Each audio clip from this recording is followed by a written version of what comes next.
तीसरा प्रश्न, कुछ दिन से मुझे आपका प्रवचन सुनने का और पुस्तक पढ़ने का अवसर मिला है। यह मेरा सौभाग्य है। परमात्मा के संबंध में इसके पहले मुझे बिल्कुल खिचड़ी जैसा ज्ञान था। इतनी सरलता और सद्विचार से समझाने वाला सद्गुरु कभी नहीं मिला था। अब मुझे विश्वास भी हो गया है कि अगर आपका आशीर्वाद मिल जाए तो परमात्मा को जान भी सकूंगा। इस संबंध में एक छोटी सी बात मुझे खटकी हुई है, प्रकाश डालने की अनुकंपा करें। अगर हमारी गलती के बिना कोई हमें नुकसान पहुंचाने आए तो उस समय हमें क्या करना उचित होगा, क्योंकि आपका सन्यास और संसार एक है और संसार में ऐसे कई बार मौके आते। पहली तो बात, या तो ज्ञान होता है या नहीं होता। खिचड़ी ज्ञान जैसी कोई चीज नहीं होती। वो अज्ञान को ही छिपाने का ढंग है। लोग कहते हैं कुछ कुछ हमें आता है, कुछ कुछ आ ही नहीं सकता। या तो पूरा होता है या नहीं होता। अभी कुछ दिन पहले एक वृद्ध सज्जन आए, कोई 30 साल से सन्यासी है। कहने लगे बहुत दिन से आना चाहता था, 30 साल तक हिमालय में रहा हूं, कुछ कुछ जाना और आगे बढ़ने की इच्छा है। मैंने उनसे कहा कि कुछ कुछ क्या जाना वो मुझे बता दो, क्योंकि मैंने ये कभी सुना ही नहीं कि परमात्मा को कोई थोड़ा थोड़ा जान सकता है। कि अभी 1 छटांग जाना, फिर 2 छटांग जाना, कि 1 सिर जान लिया। ये नए मापदंड में 1 किलो जान लिया। परमात्मा जाना जाता है तो बस पूरा जाना जाता, उसके खंड नहीं होते। लेकिन आदमी का अहंकार बड़ा होशियार, वो ये नहीं मानना चाहता कि मैं अज्ञानी। वो कहता कुछ कुछ, इतनी तो वो कहता मुझे सुविधा दो। मैंने उनसे कहा अगर कुछ कुछ जानते हो तो जो जो जाना वो मुझे बता दो, उसको अपन फिर बात ना करें, उसको छोड़ दें, फिर आगे की बात हो। वो आंख बंद करके बैठ गए। थोड़ा सोचा होगा, बात समझ में उन्हें पड़ी होगी। ईमानदार आदमी थे। आंख खोल के कहा कि मुझे क्षमा करें, नहीं कुछ भी नहीं जाना। ये 30 साल ऐसे ही गए।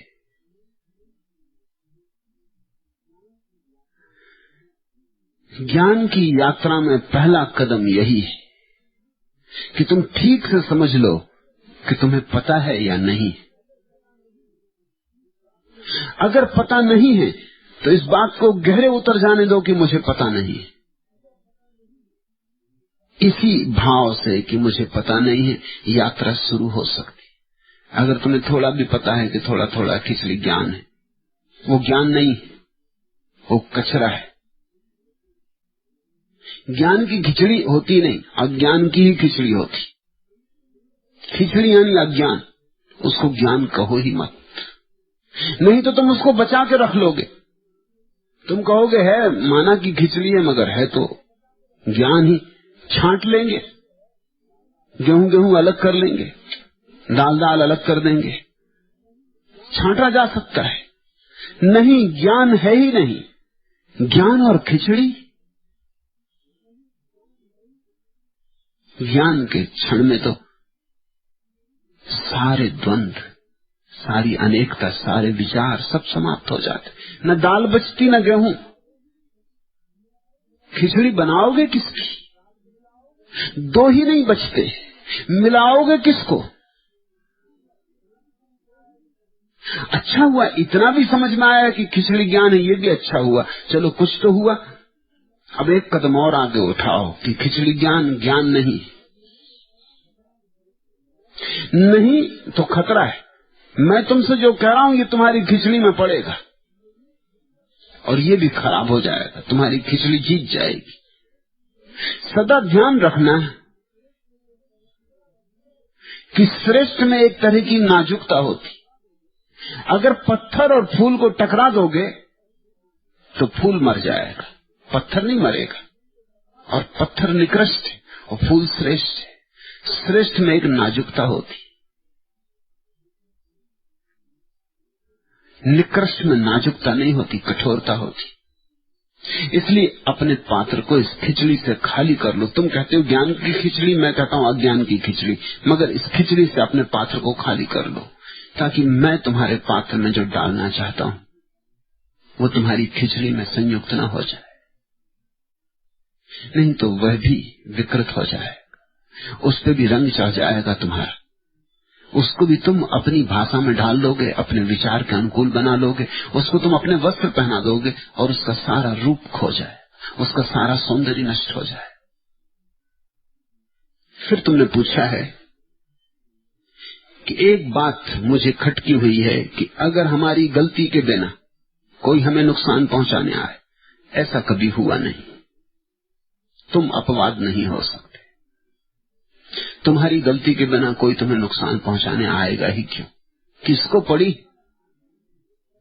गलती हो सकता है आज ना की हो, कल की हो, परसों की हो, इस जन्म में ना की हो, किसी और जन्म में की हो, मगर गलती की होगी।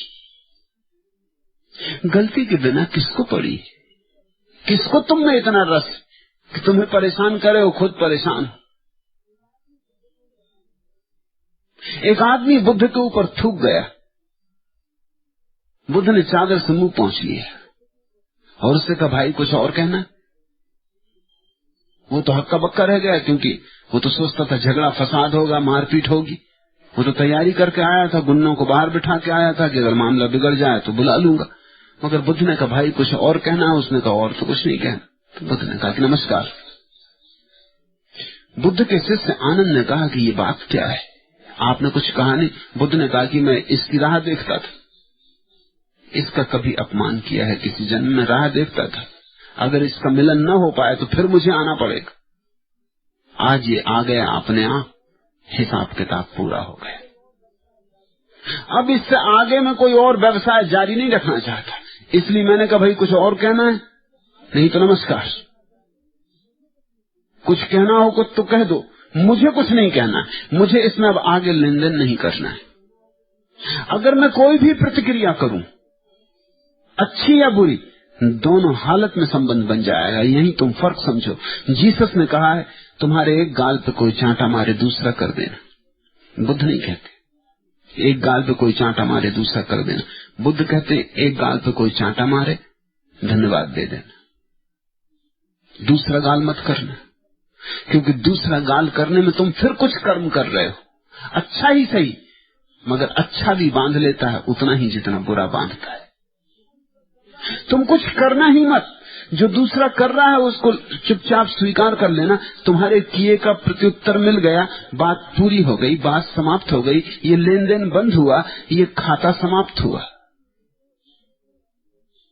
तुम्हारी एक उपद्रव से मुक्ति हो गई।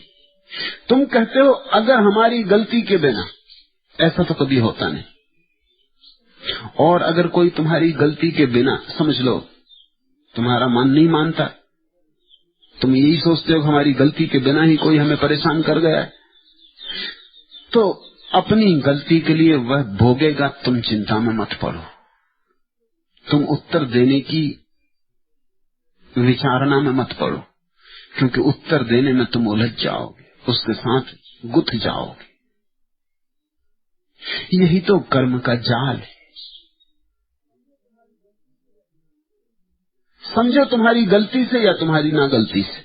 मैं तो कहता हूं कि तुम्हारी गलती के बिना नहीं हो सकता, लेकिन तुम्हें अगर ये समझ में ना आए, क्योंकि ये समझने के लिए बड़ी अंतर्दृष्टि चाहिए पड़ेगी।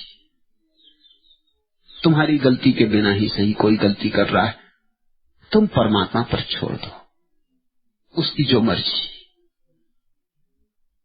तुम इसे एक परीक्षा समझो कि तुम्हें एक अवसर मिला शांत होने के लिए, तुम्हें एक चुनौती मिली कि विपरीत परिस्थिति में तुम मौन रख सकते हो या नहीं। जब कोई उद्विग्न करे तब तुम निरुद्विग्न रह सकते हो या नहीं। जब कोई गाली दे तब तुम शांत रह सकते हो या नहीं।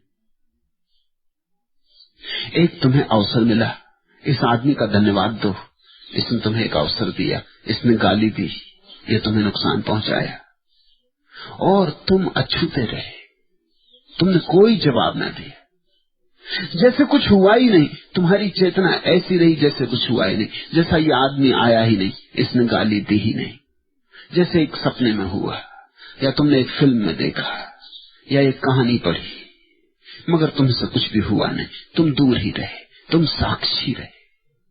यह साक्षी भाव ही मुक्ति का सूत्र है। फिर तुम्हारी गलती से हुआ या न गलती से हुआ कुछ लेना देना नहीं, दोनों हालत में एक ही काम करना है, साक्षी रहना है। अगर हमारी गलती के बिना कोई हमें नुकसान पहुंचाने आए तो उस समय हमें क्या करना उचित होगा? कुछ भी करोगे तो अनुचित होगा, करना मात्र अनुचित होगा, साक्षी रहना ही उचित होगा। सिर्फ देखते रहना जैसे तुम दृष्टा हो। जैसे ये बात किसी और के साथ की जा रही, तुम दर्शक मात्र हो, तुम इसके भोक्ता नहीं। एक ये तो सबसे ऊंची बात है। अगर हो सके तो साक्षी रहना। अगर ये न हो सके, क्योंकि मैं जानता हूं ये कोई सरल बात नहीं कि तुम साक्षी रह जाओ, और अगर साक्षी को जिंदगी भर साधोगे संभालोगे तो ही रह पाओगे। उस दिन के लिए मत बैठे रहना कि जब कोई गाली देगा तब साक्षी हो जाएंगे, उस दिन फिर तुम न हो पाओगे। जब कोई स्तुति कर रहा हो तब भी साक्षी होना, और जब कोई फूल मालाएं पहना रहा हो गले में तब भी साक्षी होना, तभी गाली देते वक्त साक्षी हो पाओगे। जब खाना खा रहे हो, स्नान कर रहे हो, तब भी साक्षी होना। साक्षी को रचने देना, पचने देना, साक्षी को भीतर प्रविष्ट होने देना, तो ही किसी दुर्दिन में, किसी दुर्घटना में, किसी ऐसी घड़ी में जहां की आदमी एक क्षण में डमाडोल हो जाता, भूल जाता, बच सकोगे।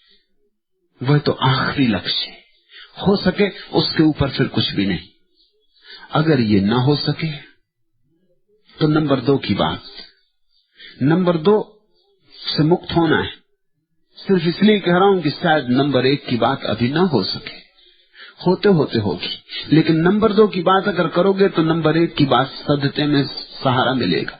नंबर 2 की बात ये, पहले से तय मत करो कि क्या करेंगे। उस घड़ी जो हो जाए परमात्मा के ऊपर छोड़ के हो जाने देना। पहले से तय करने में तो बड़ी गड़बड़ हो गई, वो तो अहंकार का हिस्सा हो गया।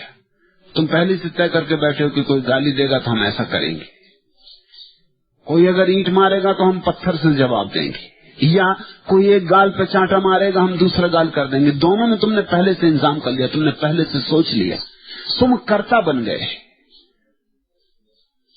तुमने समय न आने दिया, तुमने समय में सहज स्फुरना न होने दी। आने दो समय, जब कोई गाली देगा तब सहज स्फुरना से जीना, जो उस क्षण लगे करने जैसा वो कर लेना, और कृत्य को अपना मत मानना, उसको परमात्मा पे छोड़ देना। यही कृष्ण ने गीता में अर्जुन को बार बार कहा कि फल उस पर छोड़ दे, कर्ता वही है ऐसा जान, तू निमित्त मात्र है। ये नंबर 2 की बात है, लेकिन इससे पहली बात सधने में सहायता मिलेगी। अभी तुम निमित्त बन जाओ, मात्र उपकरण। परमात्मा जो करवाना चाहे करवाए, तुम सिर्फ उसके लिए राजी रहो।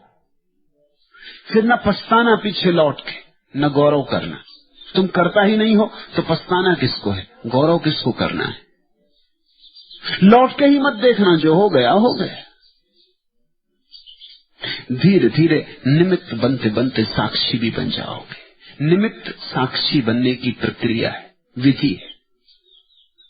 और इसलिए मैं कहता हूं संसार से मत भागो, रहो संसार में, क्योंकि वही निमित्त बनने का उपाय है, निमित्त बनने की चुनौती है, और वही साक्षी बनने की संभावना है।